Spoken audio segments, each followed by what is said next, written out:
I'm Jessica Nickel. I'm the Director and Chief Curator of the Smith College Museum of Art, and it is a deep pleasure for me to welcome all of you here for the symposium, The Real Lives of Women Artists. Before I dive into my remarks, I've been asked just to request that you all remember to turn your cell phones off, so thank you for doing that. Despite the sort of inhospitable weather outside and all over the Northeast, I'm delighted to say that this program has attracted a record number of participants, a fact that has really affirmed for us the relevance of the topic that we'll be addressing with you over the next 2 days.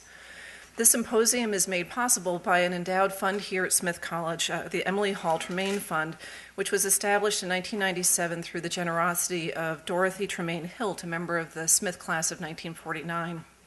And in establishing this fund, Mrs. Hilt had two goals in mind. She wished to support the creation of symposia that would shed light on the kinds of careers that Smith students with training in art and art history might wish to pursue.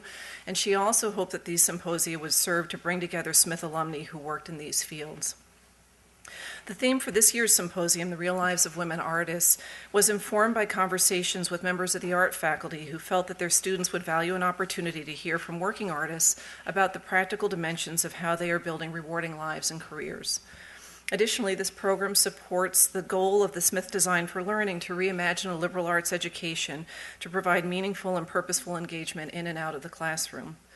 It also builds on a year-long series of exhibitions on our campus that have celebrated the work of women artists, including exhibitions of work by Lauren Greenfield, Leslie Dill, Susan Hiller, and the artists featured in our current exhibition, Touch Fire, Contemporary Japanese Ceramics by Women Artists. Today's female artists stand on the shoulders of the women who have opened the doors of male-dominated museums and galleries before them.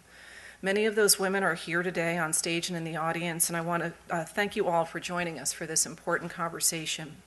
Today's panel sessions will focus on women who have redefined boundaries for art and tradition, and tomorrow we'll focus on the realities of making a living as an artist. I thought it might be interesting to set the stage for this conversation by looking at some practical statistics. According to the Bureau of Labor Statistics, in 2008, there were fewer than 25,000 people in this country who identified themselves as employed as fine artists, including painters, sculptors, and illustrators. Of those, 60%, or 15,000, were self-employed. The median annual wages of salaried fine artists were around $42,000, with a spread ranging from $20,000 on the low end to just over $83,000 on the high end. Earnings for self-employed artists varied more widely and are more hard to categorize, but many reported that they found it difficult to rely solely on earned income from selling paintings or other works of art. In a recent survey of Massachusetts artists by the Artist Foundation, 76% of the visual artists surveyed reported that they work outside their artistic discipline, including teaching, in order to support themselves, and 73% of those artists have been working as an artist for more than 10 years. It's our hope that over the next 2 days, we'll be able to provide a clear picture of the work life of an artist, both its demands and its rewards, in order to better prepare our future artists. And we further hope that this symposium will inspire artists at all stages of their careers to be courageous and true in their work as they contribute to the evolution of art in the 21st century. Now I need to turn to a lengthy list of practical logistical announcements as you organize your plan for the next 2 days. The first is that I want to encourage all of you to engage with real art by women artists while you're here at Smith. And we have many opportunities for you to do that. The backdrop for this program is our current exhibition, Touch Fire, Contemporary Japanese Ceramics by Women Artists, which has its final days this weekend. It closes at the end of the day on Sunday. The extraordinary artists who are featured in this exhibition have both literally and figuratively broken the mold of a centuries-old male-dominated tradition of ceramic art in Japan, and they did so aided by new access to higher education in the decades after World War II. During Japan's 5,000-year history of ceramic production, most women involved in making ceramics, with a few notable exceptions, were consigned to menial tasks and were not allowed to touch kilns where works were fired. The independent women artists whose work is included in our exhibition have broken through that prohibition, and their works are among the most innovative, imaginative, and technically complex objects being created by ceramic artists today.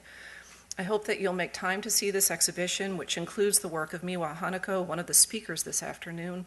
The Smith College Museum of Art is open today until 5:30 and will be open tomorrow from 10 until 4, so you'll have a chance to visit the galleries, where you'll also find in our collection art galleries work featuring the work of women artists, including several of our speakers, among them Merle Letterman-Euclides, Esther Pullman, and Jiha Moon. I also want to call your attention to an audio work by tonight's keynote speaker, Susan Hiller, who will be speaking here at 7:30. Her piece is currently installed in our Botanic Garden, which is open until 4 today and will reopen tomorrow at 8:30. And then I hope you'll all also be able to join us later this afternoon for a reception in the Alumni House from 5 to 7 this evening, where we'll be screening images of a remarkable range of artworks submitted by 145 alumni artists.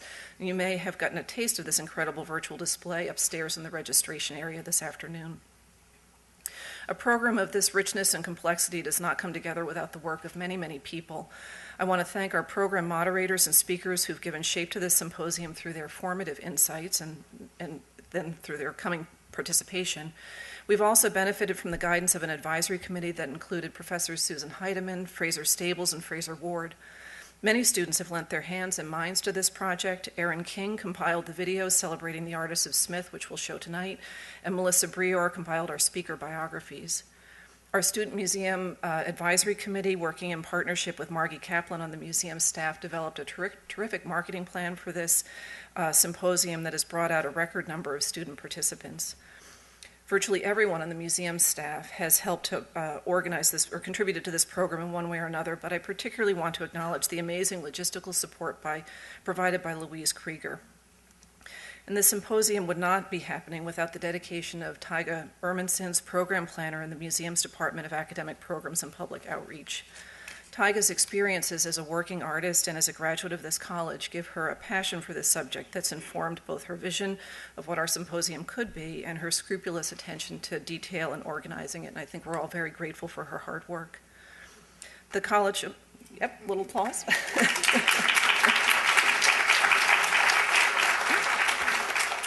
We've also been indebted to the college event staff, who've been an amazing source of help and support in managing the logistics of this program, and we also want to thank Steve Davis for his technical support and for arranging for a live feed of our proceedings to satellite spaces on campus.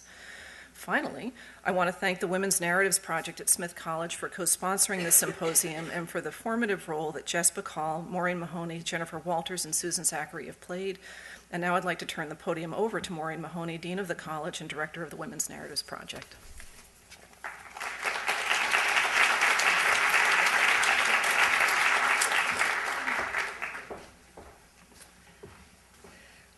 Well, I want to add my welcome to all of you. I'm thrilled to see you here and to be part of this wonderful event. As the button for this event says, and I have one of the coveted buttons, I'm not sure there are many left, we will be talking over the next 2 days about real women, real lives, and real art.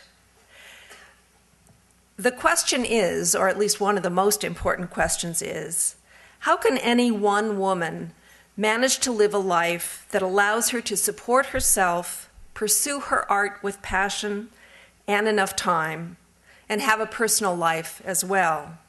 Of course, this is the age-old question that all women face about work-life balance. How do I manage a career and family? Is it ever possible to achieve the balance that the superwoman is supposed to achieve? The answers are often quite discouraging. One or the other will suffer, work or family. Indeed, research on women's lives shows that there is a victim of the work-life conundrum. But it is often neither the work nor the family that suffers. It is the woman herself. A time-use analysis of the past 25 years shows that women who work full-time today spend more time with their children than women who did not work outside the home 25 years ago. There's only one way this is possible. Women are not sleeping. Women artists have particular challenges. Art is thought by many, even close friends and family, to be a hobby, something picked up and put down as time, personal commitments, and money allow. One of Smith's many strengths is that the college has always taken women artists seriously. Since the beginning, we have taken Sophia Smith's dictates to heart, offering women an arts curriculum equal to that and the best available to men.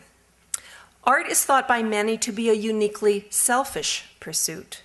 In an event for students leading up to this symposium and part of the student marketing effort, which I think was extremely successful, we screened a film whose title captures this exquisitely. The name of the film is Who Does She Think She Is? The film explores what happens to a marriage when art is the center of a woman's passion and work. It asks, how can a single artist, a single parent, justify living at the poverty level with her children so that she can spend full time in the studio? How do women manage these conflicts and use them productively in the art that they make? How does a woman manage real life when she is an artist? The question of whether a woman can have it all has been with us at least since the second wave of feminism. I am working with a student on a research project in which we are exploring the advice to women given in commencement speeches over the past 60 years. The topic of having it all has reverberated through most addresses since Gloria Steinem spoke to the graduating class of 1971. I don't know if any of you are out there today, but I bet you remember it if you were there. Looking in particular at advice given by speakers who are artists, two contrasting views have struck us. Beverly Sills, in 1985, and for you students out there, she is one of the great sopranos of the 20th century. Beverly Sills in 1985 is optimistic. She wasn't nicknamed Bubbles for nothing. But even Beverly Sills only musters a partial optimism. She tells the graduating class, "Women are told today that they can have it all. I would like to tell you that if the word all means career, marriage, and children, then you can have it. But someone is going to pay for it. This all can bring you every kind of fulfillment, excitement, fun, rewards, but you really have to make a total commitment to making it work. You will need lots of give, lots of compromise, lots of humor, and you will cry a lot. That's the career part." I actually have to say I've noticed that in the parenting part too, but be that as it may. 15 years later, Judy Chicago caused quite a stir in 2000 when she advised graduating seniors otherwise. She told the story of her students in 1999, much later, recreating a performance piece that she had first produced in the 70s. She recounts that a number of the original performances involved the theme of conflicting desires. The most effective of these pieces focused on one young woman and a clown who kept bringing her balloons, which she first blew up and then attempted to juggle. These were labeled education, friends, career, relationship, and baby. All important parts of life, but too much, said Judy Chicago, for anyone, no matter how able they might be. Chicago expresses her deep conflict about how much of what she has learned she should convey to optimistic, empowered students who are about to graduate from Smith. She does not want to deflate the sense that they can do anything that they want to do and they will change the world. But she takes her obligation to speak about the real lives of women artists seriously. She tells the graduates, "I believe that one of the pernicious lies that has been told to your generation is that one can have it all. Although I can't explain how I knew, I always knew that this was not possible." She goes on to say, "Although I would be the first to say that this situation is not a fair one, I must also state that I would hate for you to discover that choices must be made after you had already made those whose consequences will shape your life for years to come. I believe that it is important to be clear about your goals and to be willing to shape your life in a way that makes them possible to achieve."